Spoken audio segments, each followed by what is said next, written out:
इसके बाद च्यवन ऋषि ने उनको भाग दिया। यज्ञ पूरा हुआ। राजा शर्याती की कीर्ति फैली, बहुत काल पर्यंत शासन किया और अपने पुत्र आनर्त को राज्य देकर स्वयं तपस्या के लिए चले गए।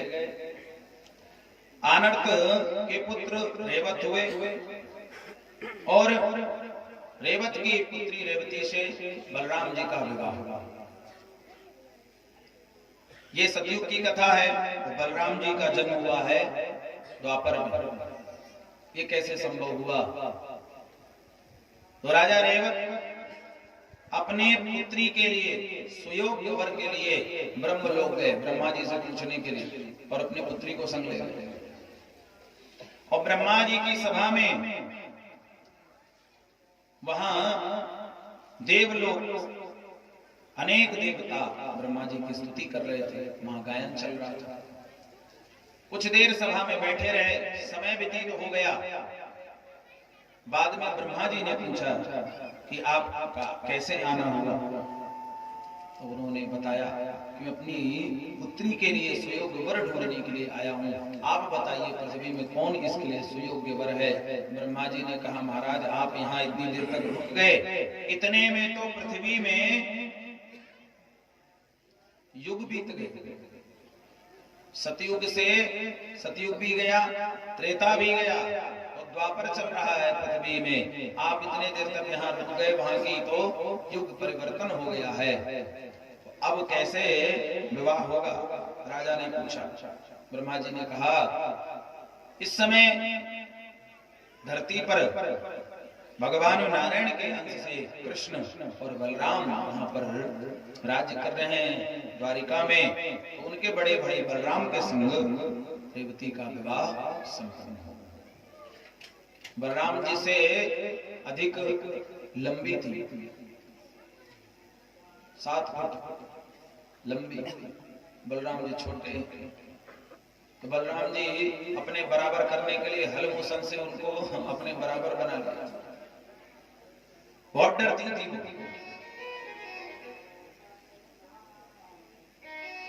इन्हीं के वंश में आगे चलकर एक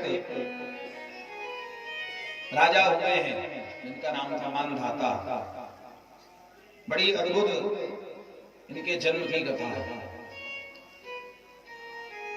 यवनाश्व नाम के राजा हुए, उनके पुत्र हुए मानधाता। योनासु के कोई पुत्र नहीं थे। अनेक रानियां थी पर पुत्र नहीं हुआ। वशिष्ठ जी से पुत्रेष्टि यज्ञ कराने के लिए निश्चय किया और यज्ञ प्रारंभ हुआ।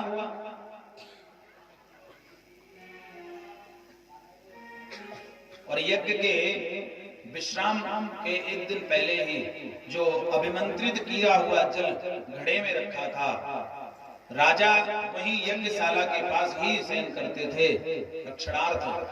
रात्रि में उनको प्यास लगी, वो जल रानियों को पिलाने के लिए रखा हुआ था और उसी जल को राजा पान करता, जिससे राजा के उदर में गर्भ ठहरा। तब उनके बाएं कुक्षी को चीर करके इस बालक को निकाला। इसलिए इस बालक का नाम पड़ा मानधाता।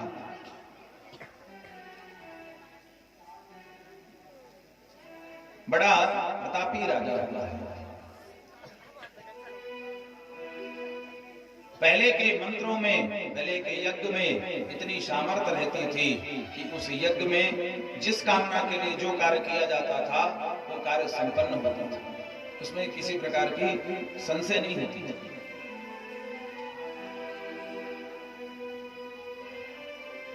लेकिन अगर कोई गलत कार्य कर बैठे तो उसका भी परिणाम मिलता था। पुत्र तो हो गया, लेकिन मां नहीं है, दूध कौन पिलाए बालक को? तब वहां इंद्र प्रकट होता है और इंद्र अपनी तर्जनी उंगली बालक के मुख में देता है और उसको तृप्ति प्राप्त होती है। इसीलिए इसका नाम मानधाता पड़ा, क्योंकि माम मतलब इंद्र, धाता मतलब रक्षक, इसलिए इसका नाम पड़ा मानधाता। मानधाता बड़े प्रतापी सूरवीर और देवी भक्त राजा हुए हैं, सूर्यवंशी राजा। अनेक बड़े बड़े इस कुल में राजा हुए, बड़े प्रतापी राजा हुए। सत्यव्रत नाम के एक राजा हुए हैं और उनका नाम त्रिशंकु पड़ा था। देवी कृपा से सत्यव्रत के शाप से मुक्ति मिली और सत्यव्रत ऐसे राजा थे जो सदेह स्वर्ग जाने का आग्रह किया था। महात्मा वशिष्ठ से निवेदन किया था कि आप मुझे सदेह स्वर्ग ले जाए। वशिष्ठ जी ने मना कर दिया कि सदेह कोई स्वर्ग नहीं जा सकता, जीव मृत्यु को प्राप्त करके ही स्वर्ग नरक की यात्रा करते हैं। राजा कहता है कि सत्कर्म के बल पर, तप बल से कोई भी स्वर्ग की यात्रा कर सकता है, क्योंकि पहले कई राजा, महाविष्णु नाम के राजा थे जो ब्रह्मलोक में जाकर के बैठे। आपने सुना था महात्मा की चर्चा में, गंगा महारानी को और महाविष्णु को श्राप मिला था, तो वही शांतनु बन करके प्रकट हुए थे। तो सदैव भी स्वर्ग चले जाते हैं। एक दिन राजा सत्यव्रत धनमद से लोलुप होकर के, कामी होकर, मदांध होकर एक बार एक ब्राह्मण की बेटी को विवाह के मंडप से उठा, जिससे कुपित होकर पिता अरुण ने सत्यव्रत को चांडाल होने का श्राप दिया। देश निकाला हो गया था। वशिष्ठ कुलगुरु की प्रेरणा से राजा ने अपने ही पुत्र को ऐसा घोर शाप दिया। शाप के कारण सत्यव्रत तुरंत चांडाल बन गए और पिता की आज्ञा का शिरोधार करके तुरंत देश से निकल करके चले गए, जंगल में चले गए। इधर राजा अरुण पुत्र प्राप्ति के उद्देश्य से महात्मा वशिष्ठ को बुला करके प्रार्थना की कि मुझे पुत्र चाहिए, मेरा पुत्र जंगल में चला गया है, राज्यभार कौन संभालेगा। तब राजा ने महात्मा वशिष्ठ को अपना राज्यभार सौंप करके और तपस्या करने के लिए चले। इंद्र ने अयोध्या में लगातार 12 वर्षों तक वर्षा नहीं की। इसी बीच महर्षि विश्वामित्र अपनी भार्या तथा बच्चों को लेकर के तपस्या करने के लिए कौशिकी नदी के तट पर गए। वर्षा नहीं होने के कारण सब जीव जंतु मनुष्य भूख के कारण तड़पने लगे, मरने लगे। विश्वामित्र ने अपनी पत्नी, बच्चों को सबको तड़पते हुए देखा। उनका भरण पोषण करने में असमर्थ हुए और एक दिन एक बच्चे को किसी धनी पुरुष को बेचकर उसी रकम से अन्य संतान का पालन करने के लिए उद्यत हुए। उनकी पत्नी अपने बालक को बेचने का प्रण बना करके वहां से आगे बढ़ी और बच्चे के गले में रस्सी बांध करके बेचने का मन बनाया और संयोग बस वही चांडाल राजा सत्यव्रत उनको रास्ते में मिल गए और राजा सत्यव्रत ने उनका भरण पोषण करने के लिए वचन दिया कि आप अपने बच्चे को बेचो नहीं, मैं उनका भरण पोषण करूंगा। और कह करके प्रतिदिन उनके भोजन की व्यवस्था ये चांडाल बना राजा करता था। इससे विश्वामित्र के परिवार संतुष्ट होकर ग्रहण करने लगे। गले में रस्सी बांधने के कारण उस पुत्र का नाम गालव पड़ा। बहुत बड़े ऋषि हुए, बहुत तपस्वी ऋषि हुए। कालभ ऋषि की धरती है मध्य प्रदेश में ही ग्वालियर, तो ग्वालियर नाम पड़ा है वो ऋषि के नाम से ही ग्वालियर पड़ा है। ऐसे तपस्वी मुनि हुए। सत्यव्रत रोज जंगल में जाते, अनेक पशुओं की हत्या करते, मांस इत्यादि का भक्षण करने लगे, अकृत्य करने लगे। राजा सत्यव्रत वशिष्ठ से कुपित थे। वो चाहते थे मुझे क्षमा कर सकते, परंतु उन्होंने क्षमा नहीं किया। कुपित होकर के मुझे श्राप दिया। एक दिन उनको मांस भक्षण करने के लिए कुछ नहीं मिला, तो वशिष्ठ के आश्रम में जाकर के एक गौ की हत्या कर देते हैं और उसका भक्षण करते हैं। महाराज इस कारण कुपित तो हुए वशिष्ठ मुनि और क्रोध आया, क्योंकि ये तो बहुत बड़ा अपराध इन्होंने किया। गोवध, द्विज पत्नी अपहरण और पिता के विपरीत कार्य को करना, ये तो बहुत बड़े पाप हैं। इसलिए वशिष्ठ ने श्राप देते हुए कहा, तुम्हारे सिर में 3 कोड़ होकर आज से तुम त्रिशंकु हो जाओ। एक श्राप तो पहले ही लगा था, एक अपराध और कर बैठा और श्राप। इसलिए भैया कभी कभी जीवन में अपराध बन जाता है और उस अपराध के लिए भगवान दंड देते हैं। जब दंड मिलता है तो वो जो अज्ञानी जीव होता है वो उसे अपनी गलती की, अपने अपराध की, किए गए कृत्य का कोई अफसोस नहीं होता है और आगे और अपराध करने लगता है, जिससे उसे और दंड भोगना पड़ता है। लेकिन जो समझदार होता है, श्रेष्ठ होता है, विवेकी होता है, उस अपराध के कारण दंड मिलता है तो वो समझ जाता है कि ये मेरे अपराध की वजह से मिला है, तो प्रायश्चित करता है और प्रायश्चित करने से वो अपने पापों से मुक्ति पा लेता है। त्रिशंकु बने राजा को समझ में आ गया कि मुझसे अपराध हुआ। उसने भगवती की उपासना की, देवी मंत्र की उसने तप किया, जप किया, नवाक्षर मंत्र का उसने जप किया और भगवती की कृपा हुई। और भगवती की कृपा से सत्यव्रत शाप से मुक्त हो गया।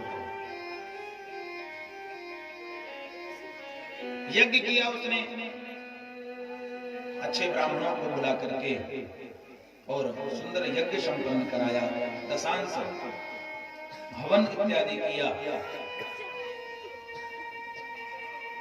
सुंदर यज्ञ करने के कारण ये श्राप से मुक्त हो। इसने ब्राह्मणों को बुलाया, परिचय दिया और कहा कि आप मेरे लिए हवन करो। और ब्राह्मणों ने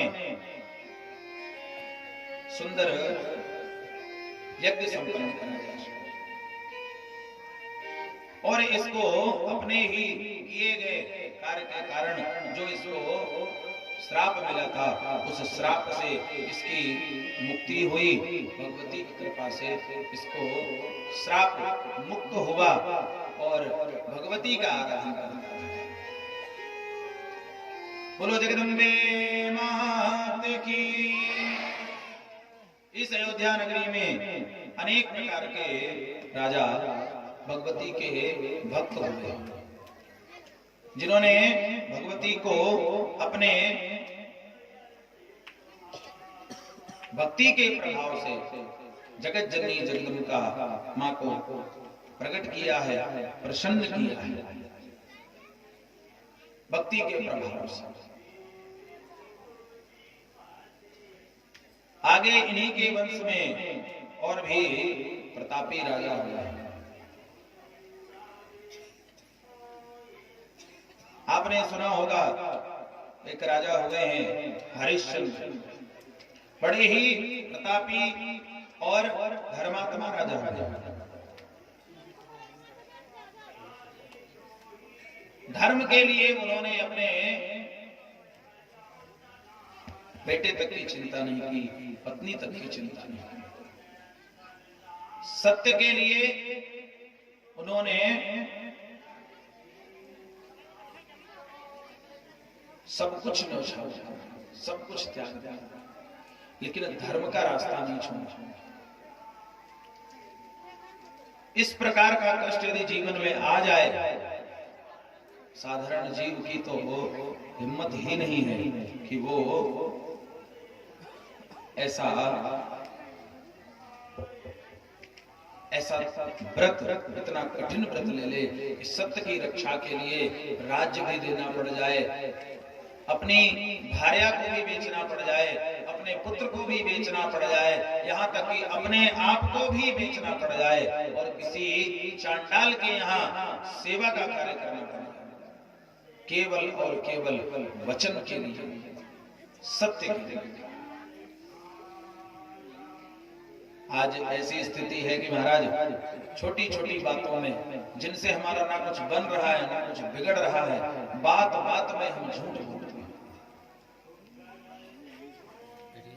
पहले के मनुष्य इस बात से डरते थे, कोई कहता कि भाई चलो तुमको धन देंगे, झूठी गवाही अदालत में दे दो, कोर्ट में दे दो, तो व्यक्ति कहता था नहीं भैया झूठ नहीं बोलूंगा, बाल बच्चे वाला इंसान, झूठ नहीं बोलूंगा, घर में बाल बच्चे।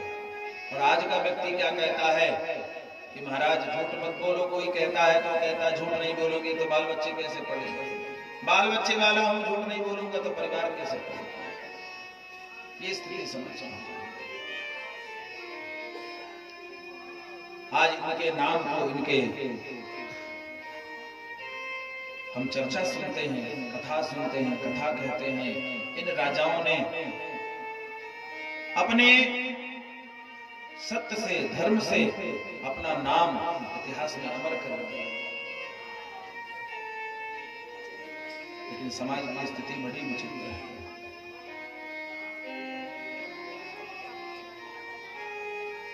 व्यास जी कहते हैं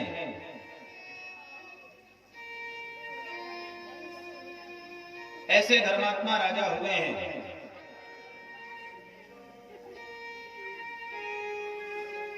ये राजा हरिश्चंद्र त्रिशंकु के ही पुत्र,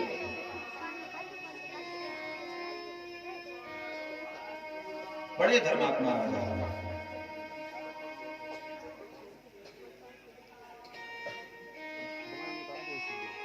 विश्वामित्र मुनि ऐसे थे,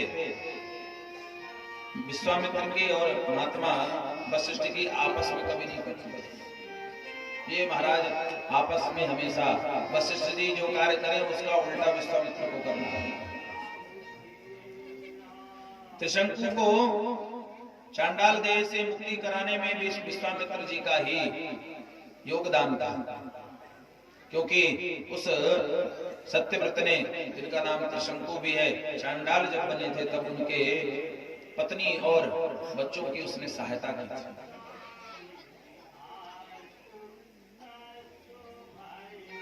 आगे चल करके इन्हीं के वंश में हरिश्चंद्र का जन्म हुआ और हरिश्चंद्र अयोध्या में जब इनका जन्म हुआ बहुत सुंदर उत्सव मनाया गया, पर्व मनाया गया। इतना राजा ने दान किया, जो भिक्षुक थे उनको दान किया, जरूरतमंद को धन दान किया, ब्राह्मणों को दान किया। बड़ा सुंदर उत्सव मनाया गया। वरुणदेव भी विप्र वेश में आ गए।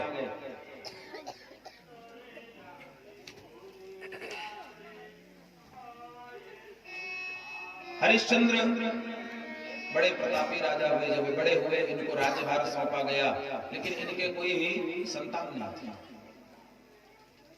कोई संतान नहीं हुई। इन्होंने पुत्रेष्टि यज्ञ करने के लिए इच्छा जाहिर की। विश्वामित्र ने कहा तब करो, वरुण भगवान को प्रकट करो, प्रसन्न करो, वही तुम्हारी इस कामना को पूर्ण करेंगे। और जब प्रकट हुए, पुत्र कामना की इच्छा रखी, तो उन्होंने एक शर्त रखा यदि आपके पुत्र होगा तो उसी पुत्र का यज्ञ के लिए आपको बलि देना पड़ेगा। नरमेध करना पड़ेगा। मृत्यु के पश्चात उस बालक को वैदिक रीति से आहुति देनी पड़ेगी, तब मैं आपको पुत्र प्रदान करूंगा। हरिश्चंद्र राजा इस प्रस्ताव को सुनकर के बड़े चकित हो विचार करने लगे। अंत में अपुत्र रहने से अच्छा है कि पुत्र हो जाए, भले ही कुछ समय बाद उसकी मृत्यु हो जाए, पर पुत्र हो जाना चाहिए, क्योंकि जन्म मृत्यु तो अपने कर्म के अनुसार मिलते हैं। उसने कहा ठीक है, आपकी जैसी इच्छा। और समय आया, रानी गर्भवती हुई और उससे एक पुत्र उत्पन्न हुआ जिसका नाम था रोहित। रोहित का जन्म हुआ, वरुण आए, उन्होंने कहा कि आपके पुत्र हो गया है, अब आपने जो वादा किया था वो वचन निभाइए। राजा कहता है अभी तो जन्म हुआ है, नामकरण हो जाने दीजिए, फिर उस कार्य को संपन्न करेंगे। नामकरण हो गया। नामकरण के बाद फिर पधारे वरुण जी, अब अपने कार्य को संपन्न करो। तो महाराज उन्होंने कहा अभी तो बालक छोटा है और भी कर्म है, उन कर्म को पूरा हो जाने दीजिए, उसके बाद आप। ऐसे करके बाद टालते रहे। बालक थोड़ा बड़ा हुआ। एक दिन पुत्र रोहित को पता चला कि मेरे प्राण खतरे में, ये सोच करके वो जंगल में भाग गया। जंगल में ही रहने लगा। अपना वचन ना निभाने के कारण राजा को रोग लगा, जलोदर का। इधर वरुण देव आए, उन्होंने कहा तुमने हमको वचन दिया था और तुम अपने वचन से पदभ्रष्ट हो रहे हो, अपने वचन को निभा नहीं रहे हो। तब राजा अपने कुलगुरु वशिष्ठ के पास जाते हैं और उनसे कहते हैं मुझे इस रोग से मुक्ति दिलाओ और वरुण को भी संतुष्ट कीजिए। तब वशिष्ठ ने कहा कि आप एक काम करो, किसी का पुत्र खरीद करके नरमेध यज्ञ को आप संपन्न कराओ, तुम्हारी इस समस्या से मुक्ति मिल जाएगी।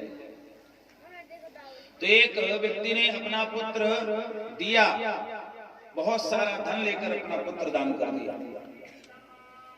उस पुत्र को ला करके बांधा गया और उसको मारने के लिए जैसे उद्यत हुए, वो बालक डर के मारे रोने लगा, चीखने लगा।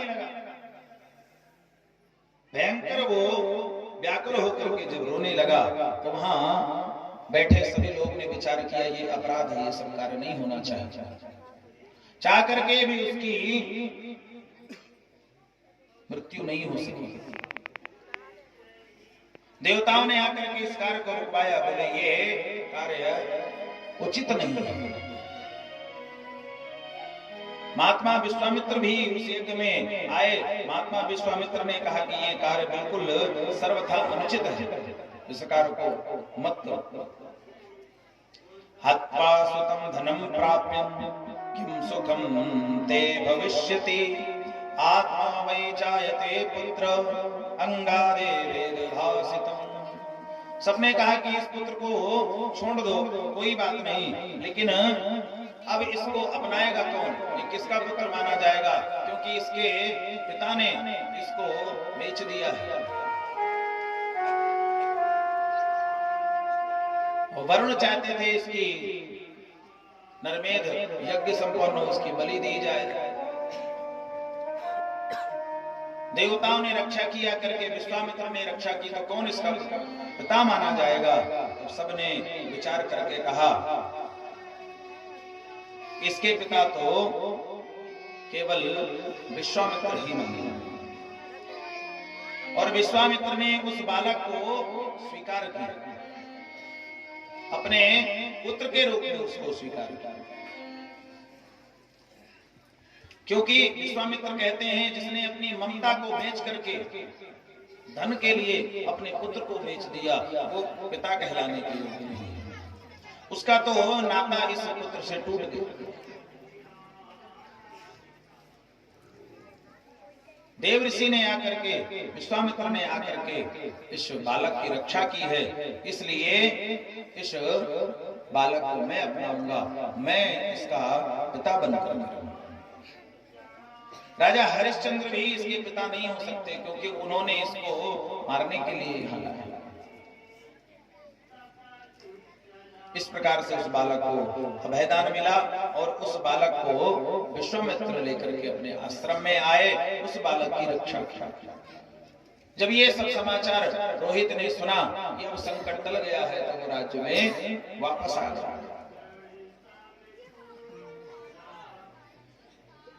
लेकिन एक दिन स्वर्ग में चर्चा हो रही थी कि धरती में इस समय सबसे प्रतापी राजा कौन है, सबसे धर्मात्मा राजा कौन है, सबसे श्रेष्ठ राजा कौन है। तो महाराज सबके जुमा पर राजा हरिश्चंद्र का नाम था। बड़े प्रतापी राजा हैं, बड़े धर्मात्मा राजा हैं, यज्ञ करता हैं। उनकी ख्याति बढ़ रही थी। जब किसी की ख्याति बढ़ती है कि ये समाज उससे ईर्ष्या करने लगता है।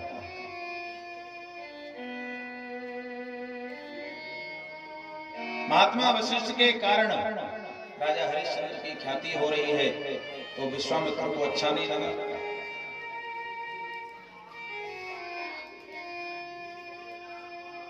ये राजा हरिश्चंद्र इतनी ख्याति को कैसे प्राप्त हो रहा है, इतनी ख्याति उसकी कैसे हो रही है, ये बात बिल्कुल उनको अच्छी नहीं लगी। और राजा हरिश्चंद्र की क्या दुर्दशा विश्वामित्र ने की है महाराज, बड़ा दतीय चरित्र है। राजा हरिश्चंद्र को क्या क्या नहीं करना पड़ा।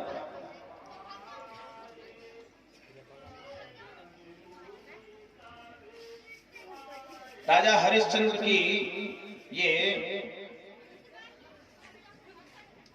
वृतांत, यह चरित्र इतना पवित्र है, इतना पुण्य है, इतना धर्मपरायण, इतनी धर्म की रक्षा के लिए आज तक किसी और राजा ने इस प्रकार का कोई कष्ट नहीं सहा। व्यास जी कहते हैं, राजन, एक समय की बात है, राजा हरिश्चंद्र ने राजसूय यज्ञ कुल गुरु वशिष्ठ को होता बना करके किया। वशिष्ठ को अपना कुलगुरु बना करके और यज्ञ किया, जिसने बहुत सारा राजा ने दान महात्मा वशिष्ठ को दिया, साथ में बहुत सारा मान सम्मान भी दिया। यज्ञ पूर्ण हो जाने के बाद इंद्रपुरी गए और वहां विश्वामित्र भी उनसे मिले। प्रसन्न होकर वशिष्ठ को देख के विश्वामित्र ने पूछा, एवं पूजा त्वया प्राप्ता महती मुनिषु। वशिष्ठ जी कहते हैं, हरिश्चंद्र के सिवा और कौन इतना सुंदर यज्ञ तप दान कौन कर सकता है, इतना दान और कोई नहीं कर सकता। उन्होंने राजसूय यज्ञ किया जो तीनों लोक में आज तक कोई नहीं कर पाया। यजमानोस्ति में राजा हरिश्चंद्र प्रतापवान, हरिश्चंद्र समो राजा न भूतो न भविष्यति। हरिश्चंद्र जैसा राजा आज तक न हुआ है, न आगे होगा। कोई भी सच बोलने वाला होता है ना, तो लोग उसको व्यंग में कहते हैं, बड़े हरिश्चंद्र बन गए तो।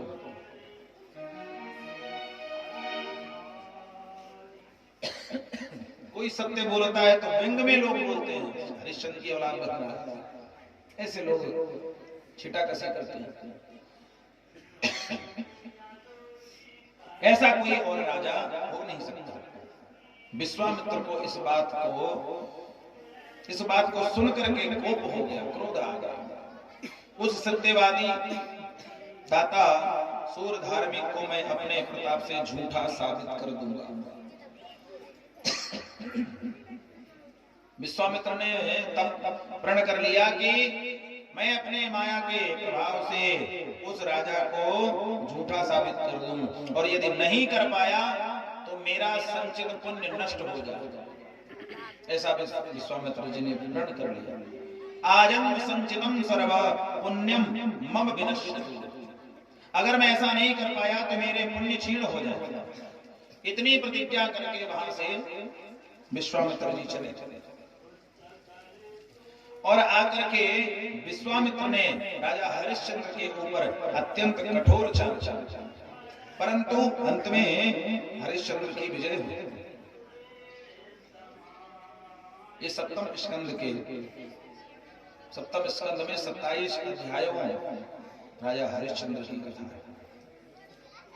बड़ा अद्भुत चरित्र है। व्यास जी कहते हैं, एक समय की बात है, राजा हरिश्चंद्र शिकार करने के लिए वन में गए।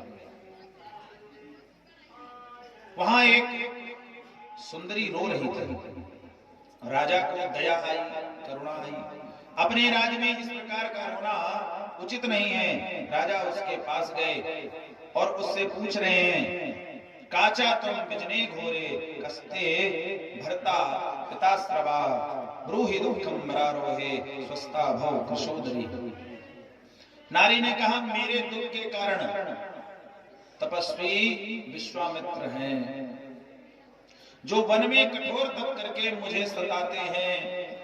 मेरा नाम है कामना। हरिश्चंद्र ने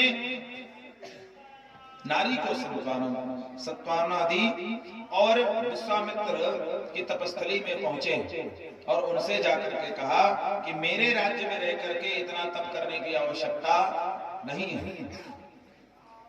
क्यों करते हो? ये सब विश्वामित्र की रची रचाई माया के कारण हो रहा है। राजा हरिश्चंद्र को नीचा दिखाने के लिए सब कार्य शुरू है। इसके बाद राजा विश्वामित्र के लिए माया रची और एक दानव को प्रकट किया विश्वामित्र ने, और वो दानव सूकर की आकृति में राजा के सामने प्रकट हुआ और उनकी राजधानी में आया और सबको मारने लगा, काटने लगा। सूकर इतना भयंकर था, राजा के उपवन में पहुंचा और उपवन को विध्वंस करने लगा। रक्षक भिड़े तो रक्षकों को उसने मार दिया। राजा हरिश्चंद्र इसके पीछे लगे इसको मारने के लिए, और ये आगे आगे भागने लगा। ये मायावी सूकर राजा को जंगल में ले गए। इधर सैनिक वापस आ गए। सूकर को मारने के लिए जो पीछा कर रहे थे वो सैनिक सब वापस आ गए। अकेला राजा जंगल में सूकर को पीछा करते करते जंगल में पहुंचे और जंगल में जाकर के राजा भटक गया। राजा जंगल में जाकर के भटक गया। किम करोमि वगच्छामि न सहायोस्ति मे वने आज्ञात स्वपथा कुत्र प्रजामीति विचिन्तयति। कहाँ जाऊं, क्या करूं, किस रास्ते में जाऊं? ये इतना भयंकर जंगल है। ये सब माया के प्रभाव से होता है। कुछ आगे बढ़े, राजा हरिश्चंद्र एक तालाब मिला, प्यास बुझाई, थकान दूर कर रहे थे। इतने में एक वृद्ध ब्राह्मण के रूप में विश्वामित्र जी को आते देखा और विश्वामित्र जी ने ब्राह्मण को प्रणाम किया और यहाँ तक कैसे आए, सूकर को मारने के आने तक का उन्होंने समाचार ब्राह्मण को सुना। साथ में ये बोलते हैं कि मैं नगर का रास्ता भूल गया, कैसे वापस जाऊं? आप मुझे रास्ता दिखाने का कष्ट करें। आप इसी जंगल में निवास करते हैं, आपको रास्ता पता होगा। पंथानम दर्शय विभो ब्रजामी नगरम प्रति। आप मुझे सही रास्ता बताइए, मुझे अपनी राजधानी में वापस जाना है, उस रास्ता को आप मुझे बताने की कृपा करो।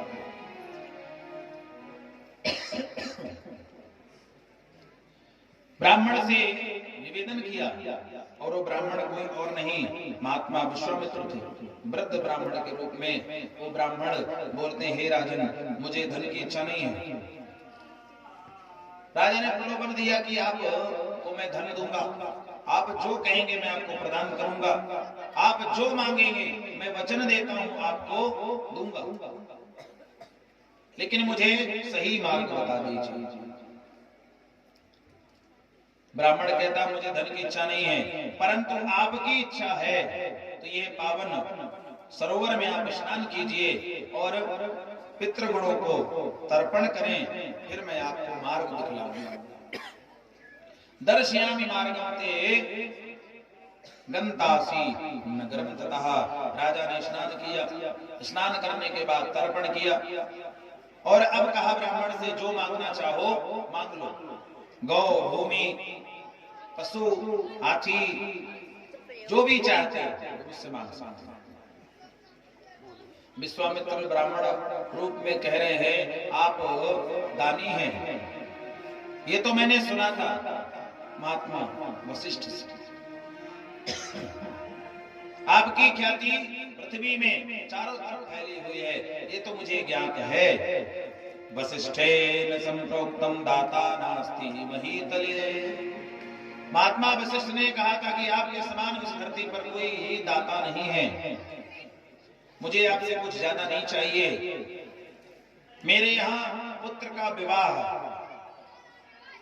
तो पुत्र के विवाह में धन की समस्या है, इस कार्यार्थ धन दीजिए। इतना कहकर तुरंत गांधर्वी माया को विश्वामित्र ने प्रकट किया, जिससे वहां पर एक राजकुमार और एक कन्या प्रकट हुई, और विवाह की सारी रूपरेखा तैयार। अब राजा ने वचन दिया था, मंडप तैयार हो गया, राजा को बुलाया दान करने के लिए। राजा ने प्रतिज्ञा कर ली कि मैं जो तुम मांगोगे वो दूंगा। और यहाँ पर उस ब्राह्मण ने दहेज में राजा से उसका राज्य मांगा, अपना राज्य मुझे दे दीजिए। राजा वचनबद्ध था, राज्यम देहि महाराजा वराय सपरिच्छदम। इस प्रकार अपनी तीक्ष्ण बुद्धि से विश्वामित्र ने राज्य को दान में मांगा। राजा वचनबद्ध थे, देना पड़ा। अब विश्वामित्र जी के राज्य तो दे दिया तुमने दहेज में, अब दक्षिणा दो।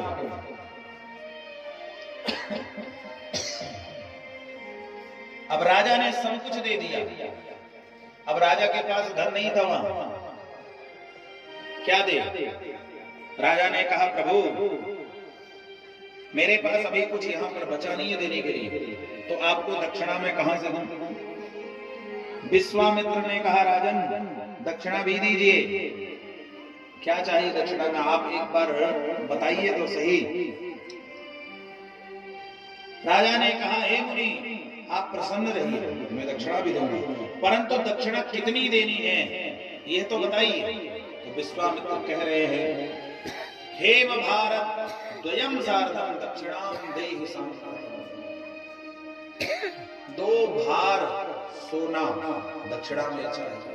अब जिसके पास एक फूटी कौड़ी नहीं है, उससे 2 भार सोना विश्वामित्र ने मांगा। राजा ने कहा, चिंता मत कीजिए, समय आने पर मैं अवश्य दूंगा। विश्वामित्र कह रहे, नहीं अभी चाहिए। इतने में वहां राजा के सैनिक राजा को ढूंढते हुए आ पहुंचे, और वे सारी बात जानकर बहुत चिंतित हुए। राजा का तो चिंता से शरीर ही धीरे धीरे क्षय होने लगा।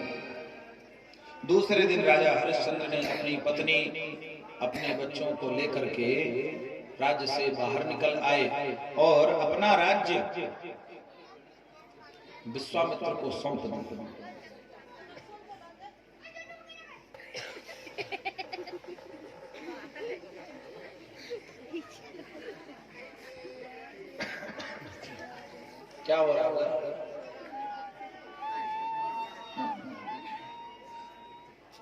कुछ हो रहा है क्या उधर? हाँ मोड़ी मोड़ा खेला है। बोलो जगदम्बे मात की। एक गांव में